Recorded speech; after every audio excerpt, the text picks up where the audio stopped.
ओम शांति। आज हम 20 मार्च 87 की अव्यक्तवाणी सुनते हैं। आज की वाणी का सार है स्नेह और सत्यता की ऑथोरिटी का बैलेंस। नॉलेज की ऑथोरिटी सत्यता की ऑथोरिटी बनाने वाले विश्व रचयिता शिव बाबा बोले, आज सत्य बाप, सत्य शिक्षक, सतगुरु अपने सत्यता के शक्तिशाली सत्य बच्चों से मिलने आए हैं। सबसे बड़े से बड़ी शक्ति व ऑथोरिटी सत्यता की ही है। सत्य दो अर्थ से कहा जाता है, एक सत्य अर्थात सत्य, दूसरा सत्य अर्थात अविनाशी। दोनों अर्थ से सत्यता की शक्ति सबसे बड़ी है। बाप को सत्य बाप कहते हैं। बाप तो अनेक हैं, लेकिन सत्य बाप एक है। सत्य शिक्षक सतगुरु एक ही है। सत्य को ही परमात्मा कहते हैं, अर्थात परम आत्मा की विशेषता सत्य अर्थात सत्य है। आपका गीत भी है, सत्य ही शिव है। दुनिया में भी कहते हैं सत्यम शिवम सुंदरम। साथ साथ बाप परमात्मा के लिए सत्य चित्त आनंद स्वरूप कहते हैं। आप आत्माओं को सत्य चित्त आनंद कहते हैं। तो सत्य शब्द की महिमा बहुत गाई हुई है। और कभी भी कोई भी कार्य में ऑथोरिटी से बोलते तो यही कहेंगे, मैं सच्चा हूँ इसीलिए ऑथोरिटी से बोलता हूँ। सत्य के लिए गायन है, सत्य की नाव डोलेगी लेकिन डूबेगी नहीं। आप लोग भी कहते हो सच तो बिठो नच। सच्चा अर्थात सत्यता की शक्ति वाला सदा नाचता रहेगा, कभी मुरझाएगा नहीं, उलझेगा नहीं, घबराएगा नहीं, कमज़ोर नहीं होगा। सत्यता की शक्ति वाला सदा खुशी में नाचता रहेगा, शक्तिशाली होगा, सामना करने की शक्ति होगी, इसीलिए घबराएगा नहीं। सत्यता को सोने के समान कहते हैं, असत्य को मिट्टी के समान कहते हैं। भक्ति में भी जो परमात्मा की तरफ लगन लगाते हैं उन्हों को सत्संगी कहते हैं। सत्य का संग करने वाले। और लास्ट में जब आत्मा शरीर छोड़ती है तो भी क्या कहते हैं, सत्य नाम संग है। तो सत्य अविनाशी, सत्य सत्य है। सत्यता की शक्ति महान शक्ति है। वर्तमान समय मेजॉरिटी लोग आप सबको देखकर क्या कहते हैं, इन्हों में सत्यता है तब इतना समय वृद्धि करते हुए चल रहे हैं। सत्यता कब हिलती नहीं, अचल होती है। सत्यता वृद्धि को प्राप्त करने की विधि है। सत्यता की शक्ति से सतयुग बनाते हो, स्वयं भी सत्य नारायण, सत्य लक्ष्मी बनते हो। यह सत्य ज्ञान है, सत्य बाप का ज्ञान है, इसीलिए दुनिया से न्यारा और प्यारा है। तो आज बाप दादा सभी बच्चों को देख रहे हैं कि सत्य ज्ञान की सत्यता की ऑथोरिटी कितनी धारण की है। सत्यता हर आत्मा को आकर्षित करती है।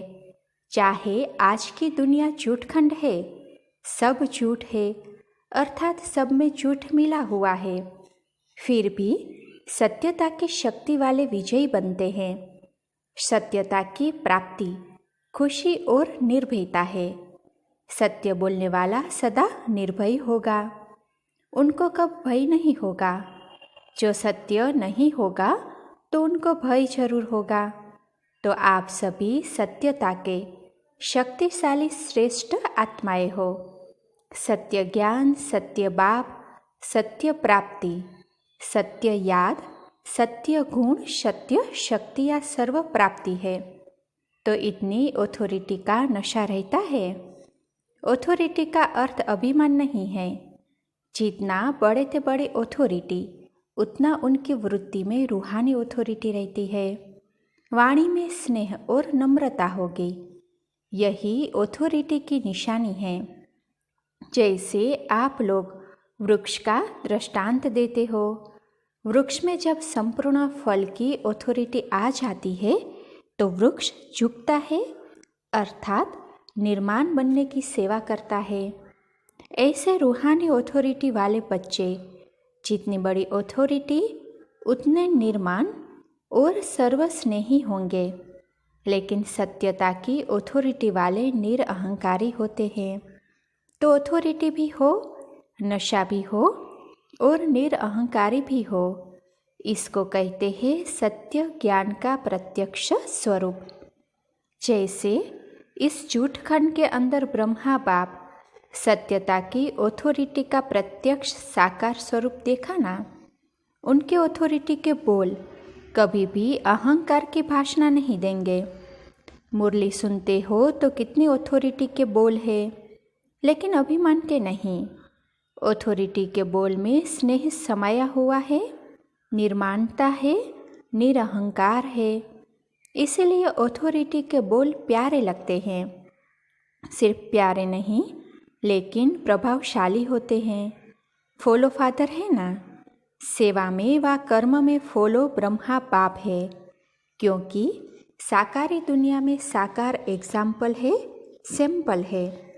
तो जैसे ब्रह्मा बाप को कर्म में, सेवा में, सूरत में हर चलन से चलता फिरता ऑथोरिटी स्वरूप देखा, ऐसे फॉलो फादर करने वाले में भी स्नेह और ऑथोरिटी, निर्माणता और महानता दोनों साथ साथ दिखाई दे।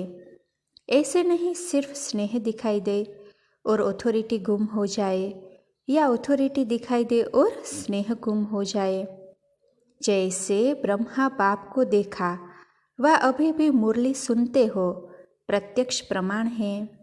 तो बच्चे बच्चे भी कहेगा, लेकिन ऑथोरिटी भी दिखाएगा। स्नेह से बच्चे भी कहेगा और ऑथोरिटी से शिक्षा भी देगा। सत्य ज्ञान को प्रत्यक्ष भी करेंगे, लेकिन बच्चे बच्चे कहते नया ज्ञान सारा स्पष्ट कर देंगे। इसको कहते हैं स्नेह और सत्यता की ऑथोरिटी का बैलेंस। तो वर्तमान समय सेवा में इस बैलेंस को अंडरलाइन करो। धरनी बनाने के लिए स्थापना से लेकर अब तक 50 वर्ष पूरे हो गए। विदेश की धरनी भी अब काफ़ी बन गई है। बल 50 वर्ष नहीं हुए हैं, लेकिन बने बनाए साधनों पर आए हो। इसीलिए शुरू के 50 वर्ष और अब के 5 वर्ष बराबर है। डबल विदेशी सब कहते हैं हम last so fast so first है, तो समय में भी फास्ट सो फर्स्ट होंगे ना। निर्भयता की ऑथोरिटी जरूर रखो। एक ही बाप का नया ज्ञान सत्य ज्ञान है और नए ज्ञान से नई दुनिया स्थापन होती है। यह ऑथोरिटी और नशा स्वरूप में इमर्ज हो।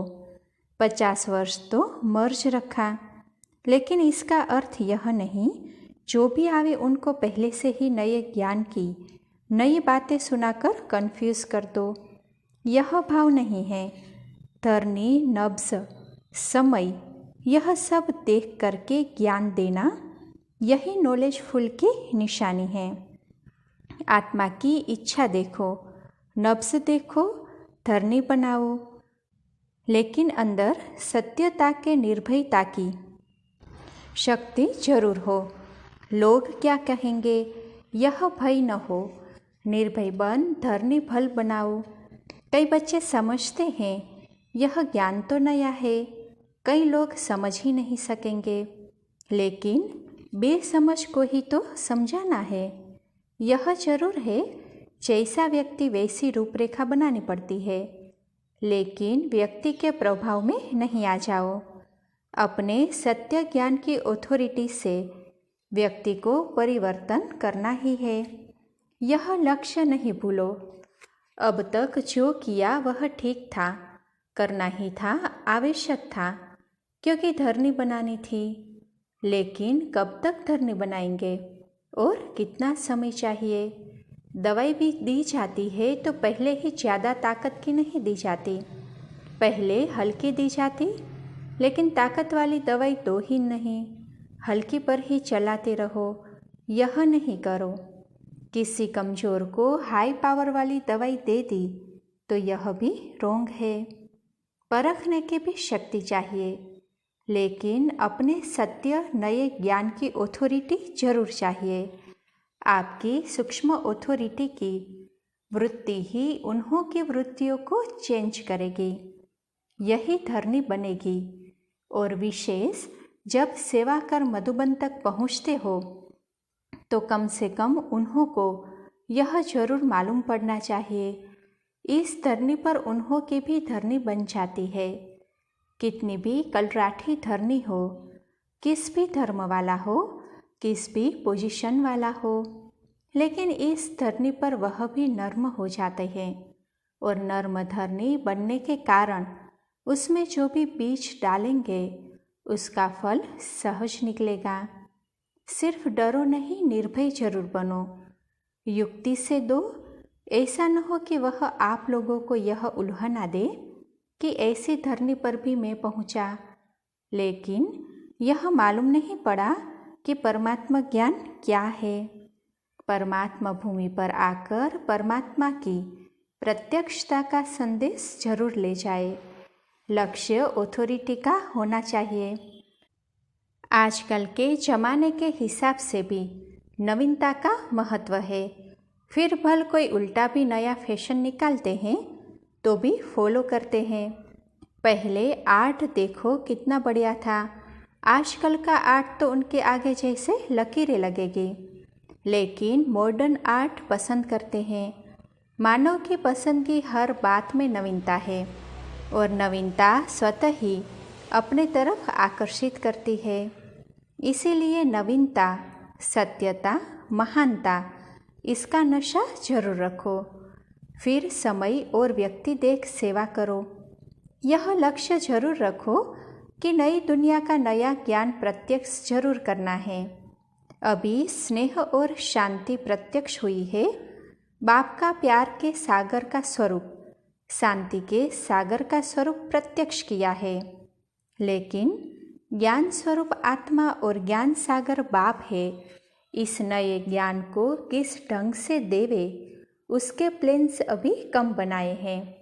वह भी समय आएगा जो सभी के मुख से यह आवाज़ निकलेगा कि नई दुनिया का नया ज्ञान यह है। अभी सिर्फ अच्छा कहते हैं, नया नहीं कहते। याद की सब्जेक्ट को अच्छा प्रत्यक्ष किया है, इसीलिए धरनी अच्छी बन गई है।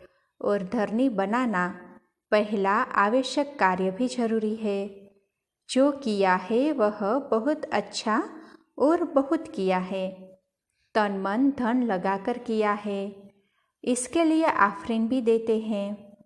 पहले जब विदेश में गए थे तो यही त्रिमूर्ति के चित्र पर समझाना कितना मुश्किल समझते थे।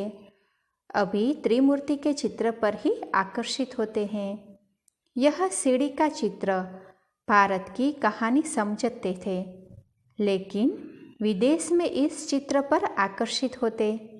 तो जैसे यह प्लेन बनाए कि यह नई बात किस ढंग से सुनावे, तो अब भी इन्वेंशन करो।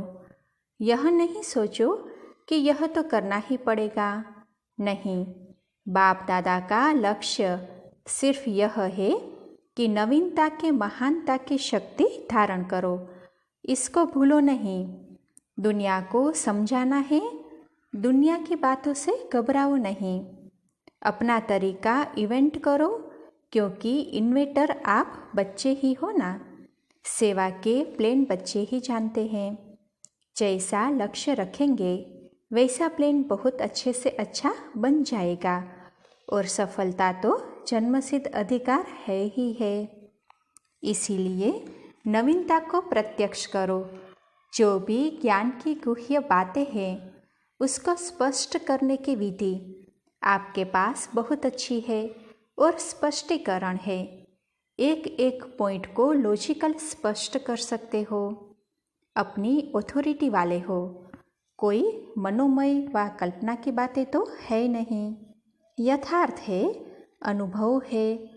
अनुभव की ऑथोरिटी, नॉलेज की ऑथोरिटी, सत्यता की ऑथोरिटी। कितनी ऑथोरिटीज़ है? तो ऑथोरिटी और स्नेह दोनों को साथ साथ कार्य में लगाओ। बाप दादा खुश है कि मेहनत से सेवा करते करते इतनी वृद्धि को प्राप्त किया है और करते ही रहेंगे, चाहे देश है चाहे विदेश है। देश में भी व्यक्ति और नवसदेक सेवा करने में सफलता है, विदेश में भी इसी विधि से सफलता है। पहले संपर्क में लाते हो, यह नई धरनी बनती है। संपर्क के बाद फिर संबंध में लाओ। सिर्फ संपर्क तक छोड़ नहीं दो, संबंध में लाकर फिर उन्हों को बुद्धि से समर्पित कराओ। यह है लास्ट स्टेज। संपर्क में लाना भी आवश्यक है, फिर संबंध में लाना है।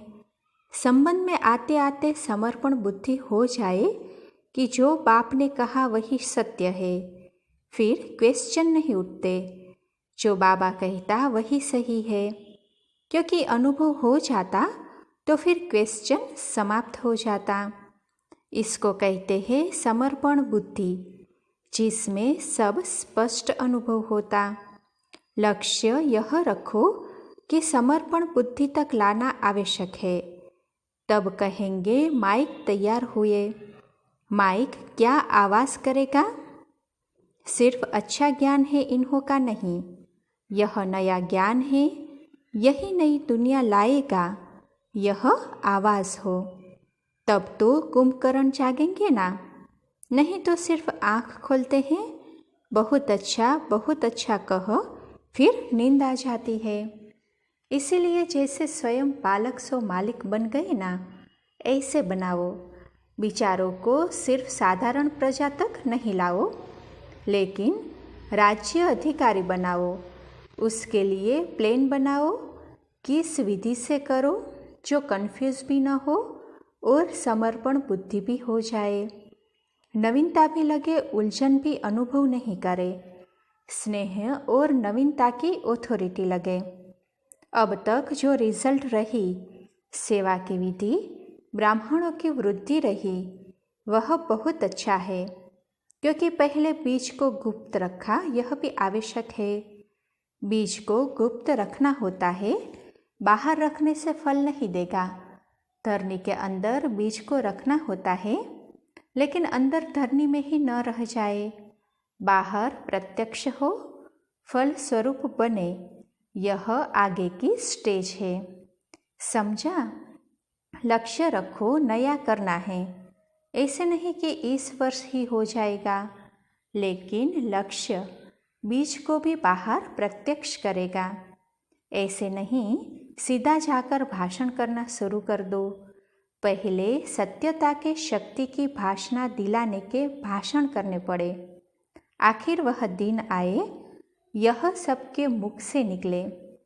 जैसे ड्रामा में दिखाते हो ना, सब धर्म वाले मिलकर कहते हैं हम एक हैं, एक के हैं। वह ड्रामा दिखाते हो।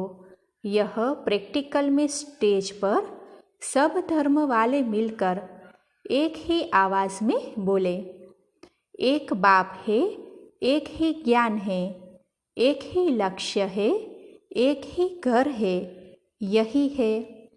अब यह आवाज़ चाहिए। ऐसा दृश्य जब बेहद की स्टेज पर आए, तब प्रत्यक्षता का झंडा लहराएगा और इस झंडे के नीचे सब यही गीत गाएंगे। सबके मुख से एक शब्द निकलेगा, बाबा हमारा। तब कहेंगे प्रत्यक्ष रूप में शिवरात्रि मनाई। अंधकार खत्म हो, गोल्डन मॉर्निंग के नज़ारे दिखाई देंगे। इसको कहते हैं आज और कल का खेल। आज अंधकार, कल गोल्डन मॉर्निंग। यह है लास्ट पर्दा। समझा? बाकी जो प्लेन बनाए हैं वह अच्छे हैं। हर एक स्थान की धरनी प्रमाण प्लेन बनाना ही पड़ता है। धरनी के प्रमाण विधि में कोई अंतर भी अगर करना पड़ता है तो ऐसी कोई बात नहीं है। लास्ट में सभी को तैयार कर मधुबन धरनी पर छाप जरूर लगानी है। भिन्न भिन्न वर्ग को तैयार कर स्टैंप जरूर लगानी है। पासपोर्ट पर भी स्टैंप लगाने सिवाय जाने नहीं देते हैं ना, तो स्टैंप यहाँ मधुबन में ही लगेगी। यह सब तो है ही सरेंडर। अगर यह सरेंडर नहीं होते तो सेवा के निमित्त कैसे बनते? सरेंडर है तब ब्रह्मा कुमारी बन सेवा के निमित्त बने हो। देश चाहे विदेश में कोई क्रिश्चियन कुमारी व बौद्ध कुमारी बनकर तो सेवा नहीं करते हो, बीके बनकर ही सेवा करते हो ना। तो सरेंडर ब्राह्मणों की लिस्ट में सभी है, अब औरों को कराना है। मर्जीवा बन गए, ब्राह्मण बन गए। बच्चे कहते मेरा बाबा, तो बाबा कहते तेरा हो गया, तो सरेंडर हुए ना। चाहे प्रवृत्ति में हो चाहे सेंटर पर हो, लेकिन जिसने दिल से कहा मेरा बाबा, तो बाप ने अपना बनाया। यह तो दिल का सौदा है, मुख का स्थूल सौदा नहीं है, यह दिल का है। सरेंडर माना श्रीमत के अंडर रहने वाले। सारी सभा सरेंडर है ना, इसीलिए फोटो भी निकाला है ना। अब चित्र में आ गए तो बदल नहीं सकते। परमात्मा घर में चित्र हो जाए, यह कम भाग्य नहीं है। यह स्थूल फोटो नहीं, लेकिन बाप के दिल में फोटो निकल गया। अच्छा, सर्व सत्यता की ऑथोरिटी वाली श्रेष्ठ आत्माओं को, सर्व नवीनता और महानता को प्रत्यक्ष करने वाले सच्चे सेवाधारी बच्चों को, सर्व स्नेह और ऑथोरिटी के बैलेंस रखने वाले, हर कदम में बाप द्वारा ब्लेसिंग लेने के अधिकारी श्रेष्ठ आत्माओं को, सर्व सत अर्थात अविनाशी रत्नों को, अविनाशी पाठ बजाने वालों की, अविनाशी खजाने के बालक सो मालिकों को, विश्व रचता सत बाप, सत शिक्षक, सत गुरु का याद प्यार और नमस्ते। पर्सनल मुलाकात यूके ग्रुप से। स्वयं को संपन्न बनाए, औरों को भी संपन्न बनाने में बिजी रहते हो। लौकिक और अलौकिक डबल सेवा करने के निमित्त बने हुए हो। बाप दादा बच्चों की विशेषता का वर्णन करते हैं।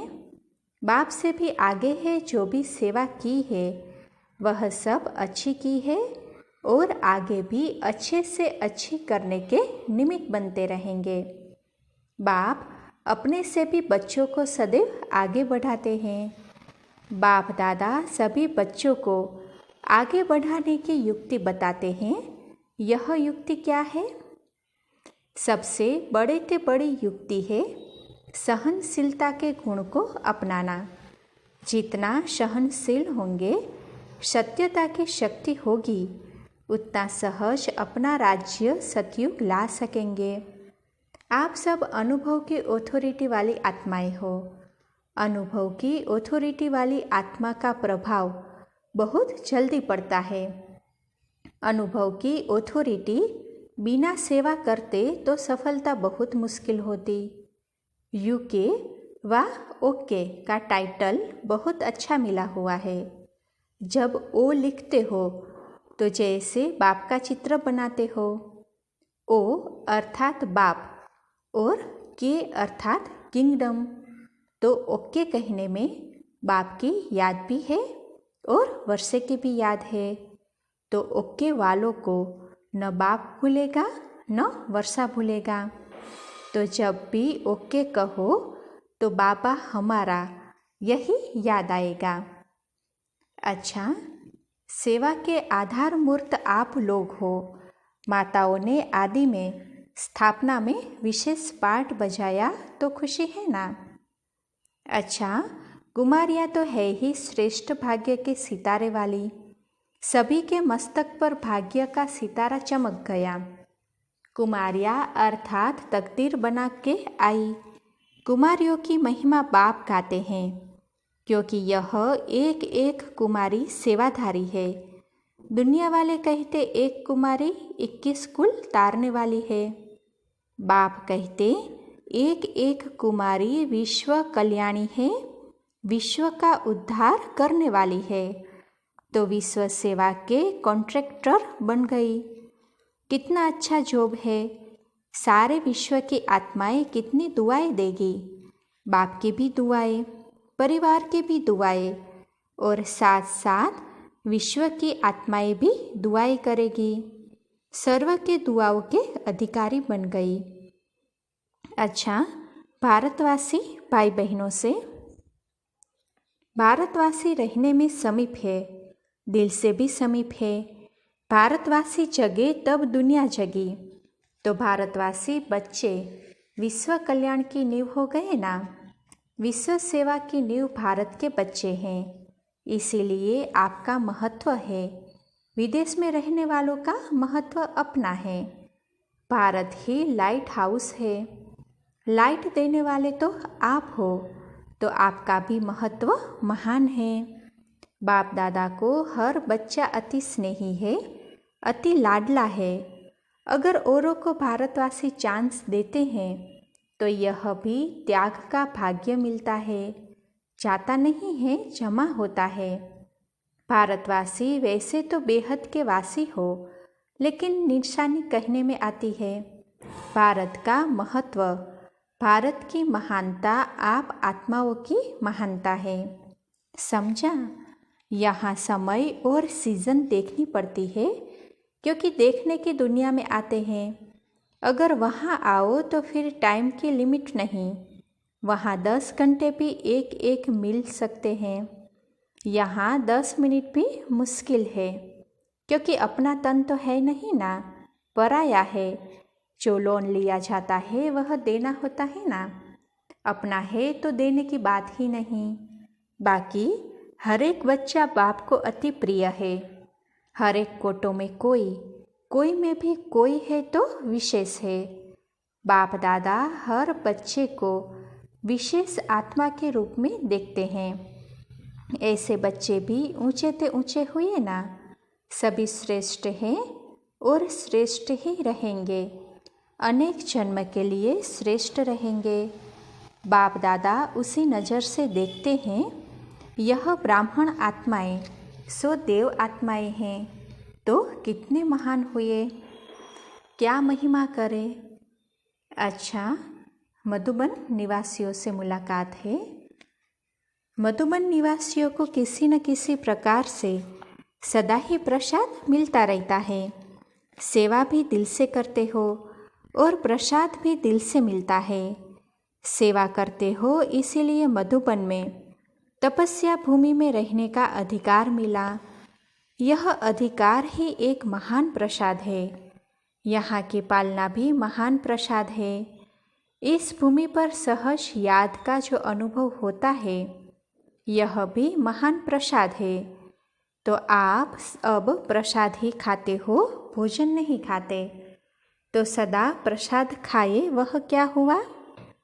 इतनी पुण्य आत्माएं हुई ना, महान आत्माएं हुई ना। और जो भी यहाँ आते हैं सब महान आत्माओं की नज़र से देखते हैं। तो महान हो, महान सेवा के निमित्त हो, क्योंकि महायज्ञ है ना। महायज्ञ की सेवा, वह भी महान सेवा हो गई। स्वयं भी महान, सेवा भी महान, प्राप्ति भी महान, और बाकी क्या रहा। चलते फिरते सारे ब्राह्मण परिवार की मीठी दृष्टि किसके ऊपर पड़ती है? यह भाग्य भी कम नहीं है। हर श्रेष्ठ आत्मा मधुबन में आती है। सारा ब्राह्मण परिवार मधुबन में ही आता है। तो इतने ब्राह्मणों की दृष्टि, इतने ब्राह्मणों की शुभ भावना, शुभ कामनाएं सब मधुबन निवासियों को ही प्राप्त होती है। इसीलिए सेवा का फल मिल रहा है। अच्छा, मेहनत करके नहीं करते हो, खेल करके करते हो, मनोरंजन करके करते हो। यह भी विशेषता अच्छी है। यज्ञ सेवा का पुण्य की सेवा समझकर करते हो, इसीलिए थकावट नहीं होती। और ही कोई नहीं होता तो अकेले हो जाते हैं। अच्छा, कुमारियों के साथ एक एक कुमारी विश्व कल्याणी है ना। दुनिया में तो कहते हैं एक एक कुमारी जाकर अपना घर बसाएगी। यहाँ बाप कहते हैं एक एक कुमारी सेवा केंद्र खोल अनेकों का कल्याण करेगी। ऐसी कुमारियाँ हो। लौकिक माँ बाप घर बनाकर देते हैं, उससे तो गिरती कला होती, और अलौकिक बाप पारलौकिक बाप सेंटर खोल कर देते हैं, जिससे स्व उन्नति भी और अन्य आत्माओं की भी उन्नति होती। तो ऐसी कुमारियों को कहते हैं पूजनीय कुमारियाँ। इसीलिए अभी तक भी लास्ट जन्म में भी कुमारियों की पूजा करते हैं। ऐसी कुमारियाँ विश्व के आगे कितनी महान गाई जाती। तो सदा स्वयं को विश्व कल्याणकारी समझ सेवा में आगे बढ़ते चलो। कुमारियों को देख बाप दादा बहुत खुश होते हैं। जितनी कुमारियाँ हैं उतने सेंटर खुलेंगे। हिम्मत वाली हो ना, घबराने वाली तो नहीं। पूज्य कुमारियाँ हो। कुमारी शब्द ही पवित्रता का सूचक है, पवित्रता का ही पूजन है। सदा स्वयं भी पावन रहेगी और दूसरों को भी पवित्रता की शक्ति देने का कार्य करती रहेगी। पवित्रता की शक्ति जमा है ना, तो जमा होता है वह दूसरों को दिया जाता है। तो सदैव अपने को पवित्रता की देविया समझो। अच्छा, पार्टियों से मुलाकात है। अपने को श्रेष्ठ भाग्यवान अनुभव करते हो, क्योंकि सारे कल्प में ऐसा श्रेष्ठ भाग्य प्राप्त होना इस समय ही होता है। इस संगम युग के महत्व को अच्छी तरह से जान गए हो ना। सतयुग में भी इस समय के भाग्य की प्राप्ति का फल प्रारब्ध के रूप में प्राप्त होता है। तो जितना इस समय के महत्व को स्मृति में रखेंगे, तो समय की सर्व महानताएं अपने जीवन में प्राप्त करते रहेंगे। सबसे ज़्यादा भाग्यवान कौन है? सभी कहेंगे मैं भाग्य विधाता बाप का बच्चा भाग्यवान हूँ, क्योंकि यह रूहानी नशा है, यह बॉडी कॉन्शियस नहीं है। इसीलिए हर एक बाप के बच्चे एक दो से भाग्यवान श्रेष्ठ हो। यह शुद्ध नशा है। इस नशे में भाग्य को देख भाग्य विधाता बाप याद रहता है। इसीलिए जहाँ बाप की याद होती है, वहाँ बॉडी कॉन्शियस की उत्पत्ति नहीं हो सकती। इसमें नुकसान नहीं, प्राप्ति ही प्राप्ति है। तो सभी इस निश्चय और नशे में रहने वाले हो। इसीलिए दुनिया के वाइब्रेशन से भी दूर रहते हो। दुनिया में रहते बाप के पास रहते हो ना।